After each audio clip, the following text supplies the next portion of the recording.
50 उमेदवार पाडण्याची यादी तयार आहे असं आव्हान लक्ष्मण हाकेंनी दिलंय. मनोज जरांगे यांना रसद पुरवणाऱ्यांना आम्ही पाडणार असं हाके म्हणाले. रोहित पवार, राजेश टोपे यांच्यासारख्या उमेदवारांना आम्ही पाडणार असं लक्ष्मण हाकेंनी म्हटलंय. लक्ष्मण हाकेंना आम्ही विरोधक मानत नाही असं मनोज जरांगे पाटील यांनी म्हटलं आहे.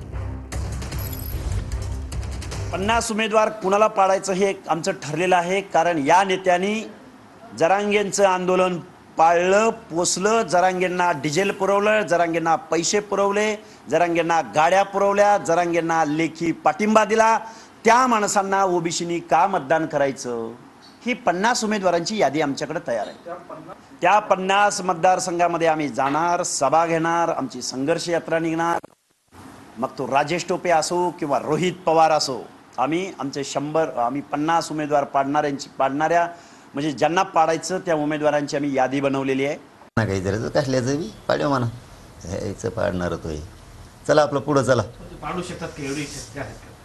त्यांचं काय बाबा, चला छगन भुजबळ की पण तुम्हाला रसद पुरवली, तुम्हाला असं जाय म्हणा पळ तिकडे. चला चला पुढं घ्या, पुढं घ्या. चलो जान दो, हवा येऊन द्या. चला घ्या पुढं. कारण जे आम्ही कोणाला विरोधक मानत नाहीत, त्यांना कोणाच नाव थोकत नाहीत. थोका चाटणार काय, आता त्याला काय करावं आम्ही? सोडून द्यायचं ते विषय, पुढं चालायचं.